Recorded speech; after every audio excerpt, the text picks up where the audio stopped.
Desa Bumirejo. Sinar matahari pagi mulai menusuk mata melalui celah jendela kayu. Di rumah gubuk sederhana, Hera terbangun dari tidurnya. Dirinya kesiangan gara-gara lelah. Dia bangkit dan menuju ke kamar mandi untuk membasuh wajahnya.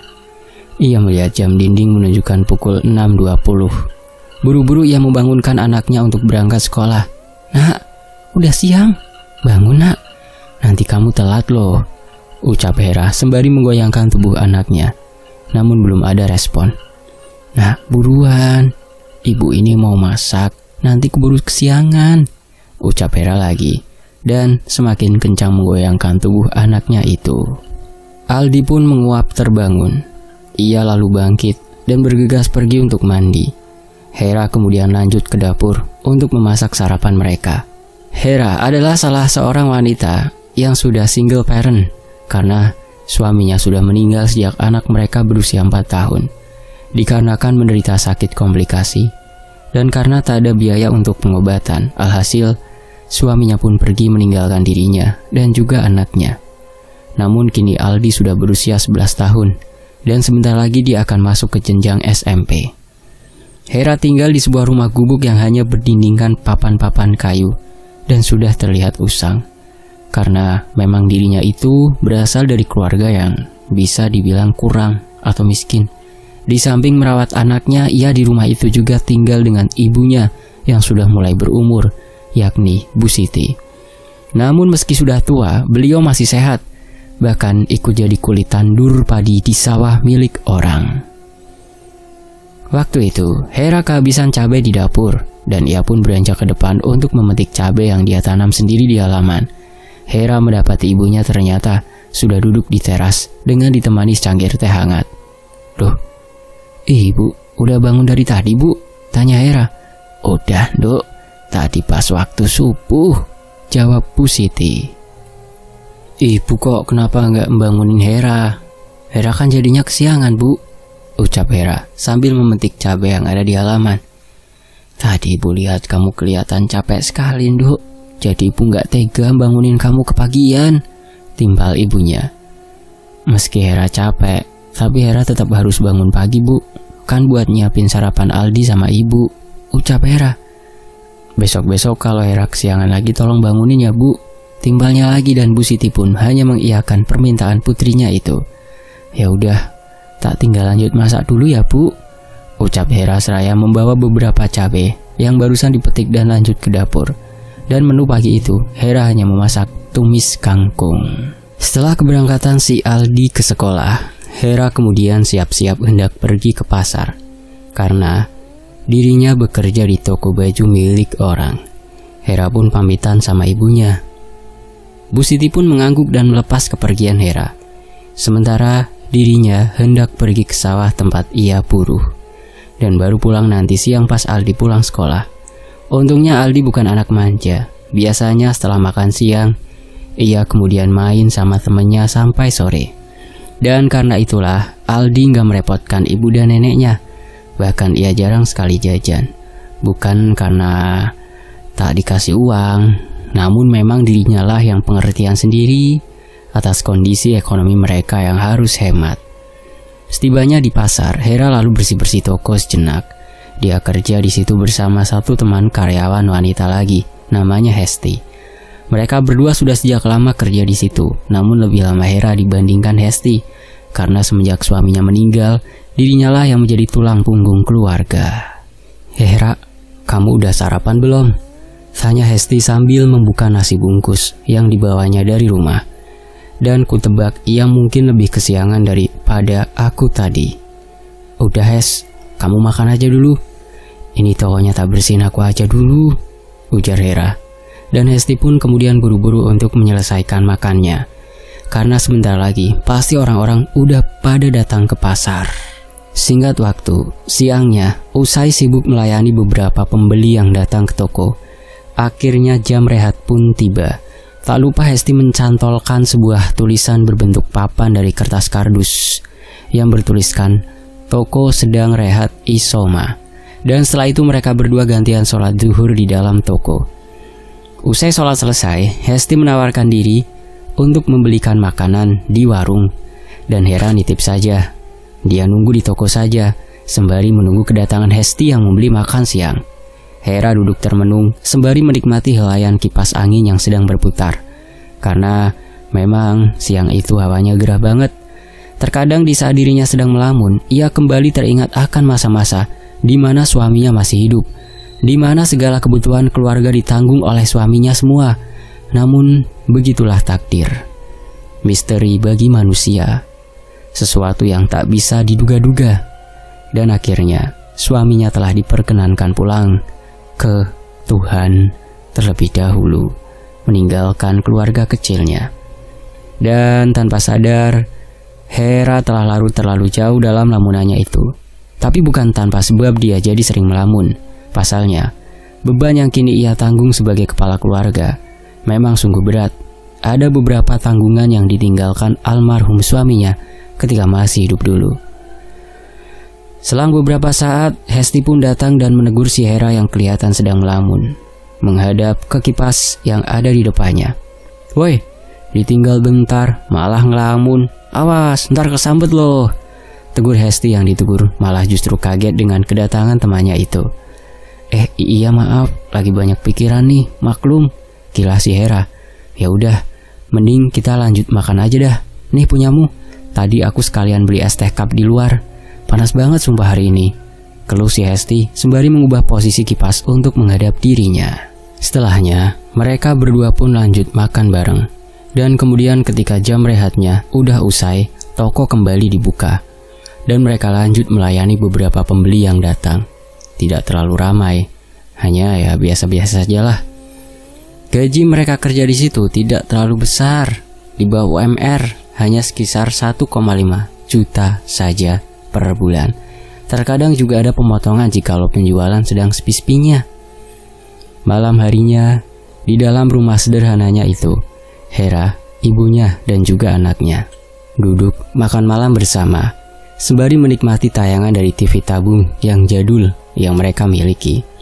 Sesekali Hera bertanya tentang kegiatan-kegiatan anaknya di sekolah, dan Aldi menceritakan bahwa semuanya lancar-lancar saja. Bahkan katanya akhir-akhir ini, Aldi sering mendapatkan nilai bagus, hingga mendapat pujian dari guru-gurunya. Hera pun senang mendengar itu. Begitu juga dengan Bu Siti. Dia bangga punya cucu yang cerdas. Di samping Aldi yang cerdas, dia juga tak pernah neko-neko, sehingga tak pernah merepotkan ortunya. Bahkan di mana semua teman-temannya sudah pada punya handphone Android sendiri-sendiri yang mungkin digunakan untuk nge-game atau semacamnya, si Aldi ini nggak punya sama sekali. Bahkan dia tak pernah juga meminta untuk dibelikan.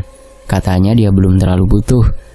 Pernah Hera menawarkannya untuk membelikan handphone, meski merek yang biasa, namun si Aldi menolaknya dan berkata, uangnya lebih baik buat kebutuhan makan saja di keluarga.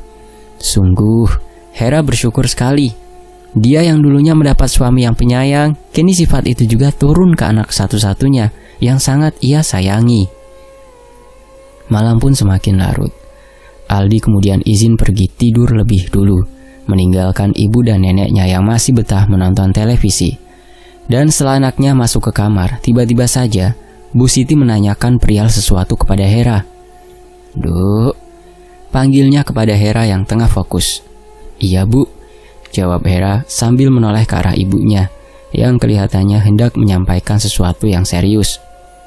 "Gini Duk, soal hutang uang yang dulu kamu pinjam di Juragan Joko, yang kamu gunakan untuk berobat almarhum suamimu dulu, apakah sudah kamu cicil Duk?"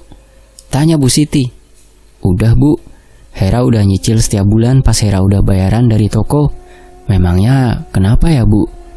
ujar Hera menjelaskan. Memang, dulunya ketika almarhum suaminya masih hidup dan sedang sakit-sakitan, ia mengharuskan dibawanya ke rumah sakit beberapa kali, namun tak lama karena faktor uang, hingga kemudian dibawa pulang ke rumah dan dirawat dengan obat seadanya. Dan pada saat ke rumah sakit itulah, si Hera terpaksa meminjam uang kepada Juragan Joko sebesar 20 juta rupiah. Awalnya Hera nggak mau karena sebenarnya Juragan Joko ini mempunyai sifat dan watak yang angkuh. Memang dia kaya dan selalu meminjamkan uang kepada orang yang sedang butuh.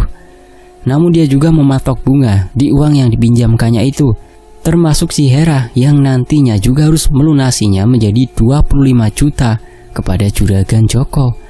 Namun apalah daya, gengsi. Kala itu Hera sedang butuh darurat dan terpaksa meminjam kepada Juragan Joko dan berjanji akan melunasinya secara berangsur-angsur. Sementara itu di sisi lain, Bu Siti berujar kepada Hera, "Tadi siang Juragan Joko datang ke rumah. Dia mau nagih uang itu katanya. Dia nyuruh kamu untuk datang langsung ke rumahnya pas kamu udah ada uangnya, Nduk," imbuhnya. "Oh, kalau itu untuk bulan depan, Bu. Mungkin besok Hera akan datang saja ke rumah beliau. Soalnya Hera baru gajiannya besok, Bu," tukas Hera. "Tapi kok tumben ya, Bu? Kok datangnya pas belum waktunya Hera store?" ucap Hera yang penasaran. "Ibu juga ndak tahu, Nduk," ujar Bu Siti. "Maaf ini Bu ya, Nduk, ndak bisa bantu kamu ngelunasin utang-utangmu itu," ucap Bu Siti yang merasa sedih. "Ndak apa-apa, Bu. Lagian kan ini memang tanggungan Hera, bukan tanggungan Ibu. Bagi Hera meskipun ndak bisa punya uang banyak, asalkan hutang bisa lunas, Hera ndak masalah. Selagi Ibu dan Aldi masih bisa makan, Hera juga bersyukur banget," ucapnya yang kemudian memeluk ibunya dengan hangat. Bu Siti pun terharu. Dia hanya bisa berdoa untuk kesuksesan anaknya kelak. Dia merasa sedih, tak bisa meninggalkan sesuatu yang berharga untuk anaknya itu. "Sekali lagi Ibu minta maaf ya, Nduk. Ibu hanya bisa bantu doa supaya kamu dan Aldi kelak jadi orang yang sukses," ucap Bu Siti yang tanpa sadar bulir air matanya mulai menetes sembari masih memeluk si Hera. Sementara Hera yang mendengar doa dari ibunya, dia hanya mengaminkannya. Malam itu larut dengan kesedihan hingga setelahnya mereka memutuskan untuk segera tidur karena sudah lelah. Keesokan harinya, seperti biasa, Hera sudah berada di lapak bersama dengan Hesti. Dan hari ini mungkin adalah hari yang ditunggu oleh mereka berdua, karena pasalnya nanti siang mereka akan mendapatkan gaji rutinan per bulannya selama kerja di lapak tersebut, yang tanpa mereka sadari ternyata hari ini juga merupakan hari terakhir mereka kerja di situ. "Hes, kamu ada rencana apa nanti setelah dapat gajian? Mau libur kah?" tanya Hera. "Enggak, Ra. Kayaknya aku seperti biasa doang, mau kutabung aja. Dan sebagian buat kebutuhan sehari-hari. Paling nanti cuma mau beli rice cooker baru, yang ini udah mulai rusak," terang Hesti panjang lebar kepada Hera. Kala itu waktu menunjukkan sudah pukul 11 siang. Dan nanti setelah zuhur bos mereka akan datang. "Lah, kamu sendiri gimana, Ra? Tumben banget nanya gitu. Mau ngajak liburan?" ucap Hesti. "Enggak, Hes. Cuman sekedar nanya aja. Lagian aku juga masih ada kebutuhan lain, termasuk nyicil utang yang kemarin aku pinjam di Juragan Joko," ucap Hera yang kemudian suasana mendadak hening. Maaf, Hes. Kok jadinya aku ngeluh ya?" ujar Hera yang tak enak rekannya harus mendengarkan keluh kesahnya. "Gak apa-apa, Ra. Kalau misal kamu mau curhat, aku bisa kok dengerin. Daripada kamu sering melamun mulu. Ya, tapi aku cuman bisa dengar curhatanmu mulu, Ra. Kalau soal bantu dana, aku masih belum bisa ya, Ra," ujar Hesti. Hera pun hanya tertawa mendengar hal itu. Ia paham kalau rekan seprofesinya itu sedang bercanda. Namun si Hera nggak jadi cerita tentang keluh kesahnya pada Hesti. Ia tak enak saja dan juga tak ingin membebani temannya itu dengan apa yang ditanggungnya selama ini. Ia merasa cukup dirinya saja yang tahu soal betapa beratnya hidup yang ia tempuh dan tak ingin melibatkan orang lain. Singkat waktu, setelah zuhur, bos mereka pun tiba dan waktunya penerimaan gaji bulanan. Bosnya itu bernama Bu Atun. Namun ada yang aneh hari ini setelah kedatangan Bu Atun ke lapak. Wajahnya nampak ingin menyampaikan sesuatu yang serius sekali. Dan benar saja, Hesti dan Hera diminta untuk kumpul sejenak seusai rehat duhur itu. Dan kini mereka sudah kumpul di dalam ruko. Dengan ruko masih ada tulisan sedang rehat siang di papan yang ada di depan ruko. "Ada apa ya Bu? Kok tiba-tiba ngumpulin kami bersama?" ujar Hesti yang memecah keheningan. "Begini Ra, Hes, sebenarnya saya tak enak bilangnya, dan saya bingung mau nyampainya gimana," ujar Bu Atun yang sengaja berhenti memotong ucapannya. "Gak apa-apa Bu, bilang aja. Barangkali kami mungkin ada kesalahan atau semacamnya, biar kami bisa evaluasi ke depannya. Iya gak Hes?" ujar Hera meminta persetujuan dari Hesti, dan kawannya itu hanya menganggukkan kepala. Sebelum meneruskan ucapannya, Bu Atun terlihat mengambil nafas dalam dan menghembuskannya perlahan. "Begini Hes, Ra, kalian tidak ada kesalahan apapun kok selama kerja di sini. Saya justru berterima kasih kepada kalian yang telah sungguh-sungguh bekerja keras selama kerja di sini. Namun, kayaknya kalian cukup sampai di sini aja dulu ya. Rencananya saya hendak menutup ruko dan dagangan ini karena saya sendiri sedang terkena musibah. Tapi maaf, saya nggak bisa menyebutkannya," ucap Bu Atun. "Rencananya saya akan menjual ruko ini untuk keperluan saya sendiri. Tapi tenang saja, kalian nanti akan tetap dapat uang pesangon selama kalian kerja di sini. Ya, begitulah kira-kira yang ingin saya omongkan kepada kalian. Sekali lagi saya mohon maaf ya," imbuh Bu Atun. Sungguh penuturan yang mengejutkan bagi Hesti dan Hera. Namun keputusan tetaplah keputusan, dan mereka berdua harus menerimanya dengan lapang dada. Dan ternyata hari itu juga Bu Atun telah menyiapkan uang pesangon buat mereka berdua. Beliau memberikan satu amplop coklat masing-masing yang katanya berisi uang 5 juta rupiah. Dan setelahnya mereka berdua juga boleh dipersilakan pulang saat itu juga. Tentu saja Hesti dan Hera sedih, dan mereka berdua pun berpamitan kepada Bu Atun dan mengucapkan terima kasih atas bantuannya selama ini karena telah menerima kerja di tempatnya. Setelah itu, Hesti dan Hera pun pulang ke rumah masing-masing. Hera melangkah gontai ketika hendak pulang ke rumah, namun dirinya tak langsung menuju ke rumah seperti yang diucapkan kemarin. Hari ini setelah gajian, Hera akan menyetorkan uang cicilan hutangnya ke Juragan Joko. Dan tibalah Hera di rumah yang memiliki halaman luas dan bertingkat 2, yang mana rumah itu adalah rumah paling megah di desanya. Setelah menemui beberapa ajudan Juragan Joko di pos rumahnya, Hera langsung dipersilahkan untuk masuk ke dalam. Wah, lihat siapa yang datang. Si janda cantik rupanya," ujar Juragan Joko yang memang suka genit ke semua wanita. "Juragan, tolong jangan genit seperti ini. Saya kesini hanya ingin menyicil hutang-hutang saya," ujar Hera seraya memberikan uang beberapa lembar ke Juragan Joko. Dan ketika dihitung, jumlahnya ternyata 2.100.000, yang mana itu adalah total 3 kali setoran untuk 3 bulan. Loh, ini kenapa lebih? Bukannya kau biasanya setor cuma 700.000? Jangan-jangan kau lagi banyak uang ya?" ucap Juragan yang menatap Hera curiga. Hera pun menghembuskan nafas panjang, kemudian menjelaskan maksud dari jumlah setoran yang diberikannya kali ini. Dia menjelaskan bahwa itu memang untuk setoran 2 bulan ke depannya, mumpung ada. Karena setelah ini dirinya belum ada pekerjaan lagi. Hera juga meminta keringanan jikalau nanti jatuh tempo pembayaran tapi dirinya belum ada uang. Ia mohon diberi waktu dulu. Tentu saja Hera bercerita tentang dirinya yang sudah tidak bekerja lagi di pasar, pun juga dengan temannya yang juga diberhentikan. "Oh, jadi begitu. Tapi terus terang, hutang tetaplah hutang, dan kau harus tetap melunasinya bagaimanapun caranya," ujar Juragan Joko dengan pongah dan meremehkan. Namun Hera hanya terdiam tak menjawab. "Hei sayang," panggil Juragan dengan nada genit. "Bukankah aku pernah memberimu penawaran yang enak? Jika kau mau menerima tawaran untuk menjadi istriku, akan kuanggap hutangmu itu lunas. Bukankah itu tawaranku dulu? Bagaimana? Apakah sekarang kau mau menerimanya?" ujar Juragan Joko. Memang dulu Hera pernah ditawarkan begitu, namun dia menolak dengan dalih dia tak mau menikah lagi setelah kematian suaminya, dan itu adalah prinsipnya. Dan sekarang pun ternyata keputusannya masih sama. Dia menolak tawaran itu.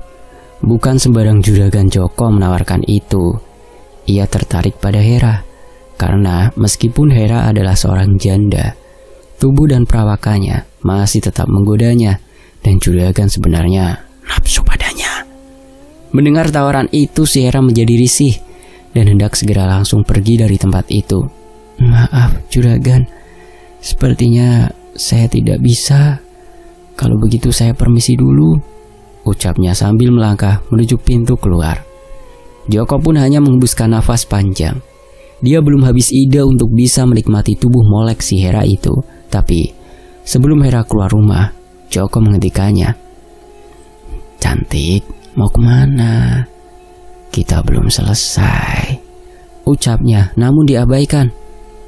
Tunggu dulu, aku ada penawaran lain buatmu. Ini soal pekerjaan. Jika kau mau, aku ada kenalan. Dan dengan begitu, kau bisa melunasi utang-utangmu lagi. Ucap Joko yang sudah berjarak jauh dari tempat Hera melangkah. Sontak saja Hera pun berhenti dan menatap ke arah juragan tersebut. Dan intinya saat itu adalah juragan menawarkan pekerjaan pada Hera, sekaligus temannya yang juga sama-sama berhenti kerja, untuk menjadi asisten rumah tangga. Namun bukan di sini, melainkan kerjanya di luar kota. Katanya kebetulan juragan punya rekan yang lagi buka loker untuk jadi ART. Hera pun tertarik akan hal itu, dan dia disuruh juragan untuk datang ke rumahnya pekan depan bersama kawannya, yakni si Hesti. Jika iya, katanya juragan sendirilah yang akan mengantarnya ke kota langsung. Setelah itu, Hera pun lanjut kembali pulang ke rumah, dan kepergiannya diiringi tatapan sang juragan dari jauh sambil tersenyum menyeringai. Rupanya ada maksud tersembunyi dari si juragan congkak itu. Malam harinya, di rumah saat makan malam bersama, Hera pun bercerita kepada ibunya, Bu Siti, dan juga anaknya, bahwa dirinya telah berhenti bekerja di pasar dan berniat untuk mengambil tawaran dari juragan toko. Duk, kamu yakin mau ngambil tawaran dari juragan itu? Ujar Bu Siti yang seakan ragu, membiarkan anaknya merantau ke kota. Iya Bu, apa ibu gak mau cari kerjaan lain dulu di sekitar sini Nan? Aldi juga menimpali ucapan ibunya. Begini Mak, Nak, cari kerja sekarang lagi susah-susahnya. Dan kupikir nanti di rantauan gaji yang Hera dapatkan lumayan besar Mak. Hera ingin urusan hutang dengan juragan sombong itu agar cepat selesai, ujar Hera. Dan kamu Nak, tolong nanti jaga nenek ya. Selama ibu masih merantau, doain ibu saja biar nanti bisa punya banyak uang. Dan kamu sekolahnya yang bener ya, jangan bandel, ujarnya pada si Aldi. Bu Siti dan Aldi pun hanya terdiam. Benar juga apa yang dikatakan Hera. Jika hutang udah lunas, pasti mereka akan nyaman. Dan rencananya setelah hutang selesai, Hera akan kembali pulang dan buka usaha kecil-kecilan dan hidup nyaman tanpa hutang. Bu, maafin Aldi ya Bu, belum bisa ngebantu ibu. Apa Aldi berhenti sekolah saja dulu Bu, biar bisa bantu kerja dan lunasin hutang ibu, ujar Aldi spontan. Hush, apa yang kamu bicarakan Nak? Jangan sampai kau berhenti sekolah. Percayalah sama ibu, selagi ibu masih kuat, ibu akan berusaha memenuhi kebutuhanmu Nak. Timbal Hera menatap anaknya. Sejujurnya dia kasihan pada anaknya, karena dia belum bisa membelikan keinginan-keinginan anaknya. Tidak seperti anak-anak lainnya yang selalu terpenuhi ketika meminta sesuatu kepada orang tuanya. Namun dia bersyukur karena anaknya itu gak neko-neko. Setelahnya suasana pun jadi haru dan mereka saling berpelukan. Dan pada akhirnya Bu Siti dan Aldi memberikan izin pada Hera untuk merantau. Lalu setelahnya mereka lanjut tidur karena malam udah mulai larut. Dan rencananya ia akan memberitahukan tentang tawaran dari juragan itu kepada kawannya, yakni Hesti. Singkat cerita, pekan depan pun tiba. Hera dan Hesti sudah berada di rumah sang juragan. Mereka telah sepakat menerima tawaran dari si Joko. Tentu sebelumnya Hera dan Hesti sudah berpamitan kepada keluarganya masing-masing. Tanpa menunggu waktu lama lagi, Joko pun mengantarkan mereka langsung ke kota hari itu juga. Perjalanan yang ditempuh memakan waktu 5 jam, dan selama itu Hera dan Hesti tertidur di jok belakang. Kala itu hanya 3 orang saja, di mana satunya adalah Juragan Joko sendiri yang menyetir mobilnya. Juragan Joko itu tersenyum penuh nafsu ketika menatap 2 tubuh molek wanita yang sedang tertidur pulas itu. Ternyata kawan si Hera juga cantik. Memang Juragan Joko itu sebenarnya bejat, hanya saja sifatnya ia sembunyikan. Bahkan istri-istri yang pernah dinikahi sebelumnya sudah ia ceraikan karena katanya sudah bosan, dan kini ia hanyalah duda yang punya banyak uang di desanya. Dan singkatnya, tibalah mereka di salah satu rumah besar di kota itu. Hera dan Hesti pun diajak masuk untuk menemui pemilik rumahnya. Ternyata pemilik rumah itu adalah Pak Faiz. Dia juga seumuran dengan Juragan Joko yang adalah kawannya. Usai menjelaskan panjang lebar pekerjaan yang harus dijalani Hera dan Hesti, Faiz pun memberikan kertas kontrak kerja untuk ditandatangani mereka berdua. Hera dan Hesti sempat terkejut ketika mendengar gaji yang akan diterima per bulannya, yakni 6 juta. Bahkan saking gagal fokusnya kala itu, mereka berdua tidak terpikir kecurigaan sama sekali saat itu. Mereka hanya menganggap ini adalah peluang yang tanpa mereka sadari, Joko dan Faiz saling tersenyum menyeringai ketika 2 wanita itu setuju dan menandatangani kontrak kerja. Ada niat jahat di balik senyum Faiz dan Juragan Joko yang masih misterius. Setelah dirasa urusan sudah selesai, Juragan Joko pun pamitan dari situ dan kembali pulang ke desanya. Terlibat percakapan kecil antara Joko dan Faiz di luar, yang mana Hera dan Hesti tak tahu apa yang mereka bicarakan. Setelah kepergian Juragan Joko, Hera dan Hesti pun diantar ke kamar pembantu, tempat ia tinggal di situ, dan ternyata mereka mendapat kamar terpisah, namun masih jejeran. Faiz pun menyuruh keduanya untuk rehat saja dulu dan mulai kerjanya besok. Setelahnya, Faiz izin untuk pergi keluar, hendak mengecek tempat bisnisnya. Dia ini adalah seorang pengusaha kuliner dan udah banyak cabang yang dimilikinya. Ra, beruntung banget ya kita bisa dapat kerjaan enak begini, gajinya gede lagi, ujar Hesti yang numpang rebahan di kamar milik Hera. Iya sih Hes, alhamdulillah. Tapi yang namanya kerja ya tetap capek Hes, ujar Hera. Ya semoga aja dengan ini aku bisa segera melunasi utang-utangku, imbu Hera lagi. Dan setelahnya mereka pun lanjut rehat karena capek banget. Singkat cerita, 5 bulan kemudian, Hesti dan Hera betah kerja di situ. Rupanya perlakuan Faiz ini baik bagi mereka. Namun sebenarnya tidak. Mungkin itulah pandangan mereka selama ini, karena ada maksud terselubung yang tidak diketahui oleh mereka berdua. Dan selama 5 bulan itu, Hera menyisihkan uangnya untuk sebagian besar buat lunasin hutangnya, dan sebagiannya lagi dikirimkan ke kampung buat ibu dan anaknya. Dan ternyata di 5 bulan itulah hutang si Hera pada Juragan Joko sudah lunas. Namun dirinya harus menghabiskan kontrak 1 tahunnya bekerja di rumah Faiz. Jadi gaji di bulan berikutnya akan ia kumpulkan dan akan digunakan modal usaha nantinya di kampung. Namun ada beberapa kejadian aneh waktu mereka berdua tinggal di rumah itu, yakni setiap malam Jumat mereka pasti mencium bau bakaran kemenyan. Namun setelah iseng ditelusuri, mereka tak menemukan apapun, karena tiba-tiba saja baunya sekejap datang dan sekejap menghilang. Hesti sempat parno akan hal itu, namun Hera berusaha menghiburnya. Hingga pada bulan ke-6, petaka awal pun terjadi. Kekhawatiran Hesti akan keanehan di rumah itu semakin menjadi, meski Hera sudah membantu menenangkannya. Dan semenjak itu Hesti selalu resah dan kelihatan berharap cepat selesai kerja di tempat itu. Dan suatu ketika Hera disuruh untuk pergi belanja kebutuhan rumah tanpa si Hesti ikut. Dan kala itu Faiz juga pergi keluar menuju tempat usahanya, yang padahal itu bohong. Tepat setelah kepergian Hera, Faiz serta 2 orang suruhannya kembali ke rumah dengan memakai pakaian hitam dan penutup kepala. Mereka masuk diam-diam dan menuju ke arah dapur, dan nampaklah si Hesti sedang memasak dan tidak menyadari kedatangan mereka bertiga. Dengan sigap salah satu dari mereka membius Hesti dengan kain pembius dan kemudian membawa tubuh Hesti yang pingsan itu ke gudang belakang rumah yang ternyata ada pintu tersembunyi di situ yang menuju ke ruang bawah tanah. Ternyata kekayaan yang dimiliki Faiz selama ini bukan murni dari jerih payahnya. Selama ini dia ternyata telah nyarat atau melakukan pesugihan dan selalu melakukan ritual khusus di malam Jumat dan harus menumbalkan wanita untuk kelancaran usahanya di tiap periode tertentu waktu yang sudah disepakati. Dan kini sudah waktunya penumbalan berikutnya. Kini Faiz melepas penutup kepalanya dan menyuruh 2 orang itu untuk berjaga mengawasi Hesti yang kini dalam keadaan terikat dan dibaringkan di kasur lantai lusuh di ruangan bawah tanah itu, dan penumbalannya akan dilakukan nanti malam. Sementara Faiz harus segera pergi dari rumah itu dulu agar si Hera tak curiga, karena dia tadi bilangnya mau ke tempat usahanya dulu.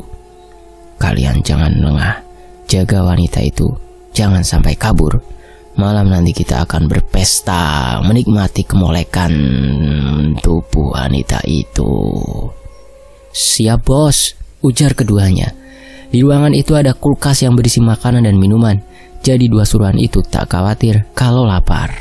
Sementara itu, setelah Hera pulang dari belanjanya, dia tak mendapati siapapun di rumah. Hesti entah pergi kemana. Sudah dicari kemanapun tetap tak ada. Pemilik rumah juga belum pulang. Kemana kok Hes? Kenapa pergi gak bilang-bilang sih? Ujar Hera yang duduk rehat di kamar Hesti karena lelah berkeliling di rumah yang luas itu. Dan tidak sengaja matanya tertuju pada sebuah surat yang digeletakkan di meja, yang tanpa sepengetahuan Hera bahwa surat itu adalah palsu. Itu adalah buatan Faiz untuk mengelabui Hera, di mana isinya bertuliskan bahwa Hesti memilih kabur dari rumah itu karena tak betah dan tak akan kembali karena dia takut akan dimintai denda karena kontraknya belum habis. Jadi Hesti beralasan memilih kabur ke sembarang tempat. Sementara untuk kabur dan meminta Hera untuk jangan mengabari orang kampung dulu. Gila kok Hes, ngapa kamu egois gitu sih, main pergi seenaknya? Ujar Hera yang bingung dan kesal setelah membaca surat palsu itu. Duh gimana nih, kalau nanti Pak Faiz sampai nanya, aduh pusing aku. Hera pun akhirnya tertidur tanpa sadar karena sangat lelah sekali. Sorenya, Hera pun dibangunkan oleh Faiz yang baru saja datang ke rumah. Dia pun gelagapan terbangun saat itu juga. Ternyata dia tertidur lama sekali. Kala itu waktu sudah hampir menjelang maghrib. Maaf Pak, maaf saya ketiduran, ucap Hera yang panik. Iya gak apa-apa, kamu lagi gak enak badannya? Kalau iya, lanjut rehat aja gak apa-apa, ujar Faiz. Oh ya, di mana kawanmu? Kok gak kelihatan? Ucap Faiz yang pura-pura tidak tahu. Gini tuan, sebenarnya, ucap Hera ragu-ragu. Kenapa? Katakan saja, sahut Faiz. Si Hesti kabur Pak, ujar Hera seraya memberikan surat palsu yang tadi dibacanya kepada Faiz. Dan kala itu Faiz pura-pura terkejut dan mengikuti alur drama yang dia buat sendiri agar Hera gak curiga. Emang dasar gak tahu terima kasih. Ya sudah, biarkan saja. Yang penting kamu jangan menirunya, ucap Faiz. Mengapa tuan hanya begitu, tidak marah, gak mau nuntut denda pada Hesti? Ujar Hera yang ragu-ragu. Tentu saja aku kecewa, tapi ya mau gimana lagi? Percuma juga ngurusin orang kayak gitu. Yang penting kau jangan menirunya. Dan jikalau kau ingin berhenti kerja juga, setidaknya sampai kontrakmu itu habis dulu, baru saya izinkan, ucap Faiz yang kemudian berlalu meninggalkan Hera. Malamnya Faiz pun kembali ke ruang bawah tanahnya diam-diam. Dan setibanya di sana, dia mendapati Hesti yang sudah tersadar dan sedang digoda oleh 2 pesuruhnya. Percuma juga dia teriak-teriak, tidak akan ada yang dengar karena ruangan itu kedap suara. Melihat kedatangan Faiz, Hesti pun semakin bingung dan ketakutan. Tuhan, apa maksudnya ini? Ujar Hesti. Tenang saja cantik, malam ini kami akan memuaskanmu, dan setelahnya aku akan mengantarkan kepergianmu dengan tenang ke alam sana, jawab Faiz yang sudah jongkok di hadapan wanita itu. Cuy, dasar juragan bajingan, dasar mesum, lepaskan aku, sumpah serapah Hesti meneriaki Faiz Kini dia sadar bahwa selama ini sudah dijebak. Berteriaklah sesukamu, tidak akan ada yang dengar. Tubuh cantikmu itu akan kutumbalkan demi kekayaanku, ujar Faiz yang tidak peduli dengan umpatan dan ludahan Hesti barusan. Dan setelahnya dua pesuruh Faiz pun membekap mulut Hesti dengan kain. Ia tak bisa memberontak karena tangannya diikat. Kemudian setelahnya dengan beringas Faiz merobek kasar pakaian Hesti sampai tidak mengenakan sehelai benang pun. Dan tentu yang terjadi selanjutnya, ketiga orang itu melepas pakaiannya masing-masing dan langsung menyetubuhi Hesti bersamaan dengan brutal. Hesti pun hanya menangis tak bisa melawan. Rasa sakit yang dialaminya begitu teramat. Dia meratapi nasib, kenapa harus mengalami siksaan semacam ini? Peluh keringat membasahi tubuhnya. Hatinya merutuki tiga orang bejat yang sedang menjamah tubuhnya. Dalam rasa sedihnya itu, Hesti terbayang akan keluarganya yang ditinggal di kampungnya.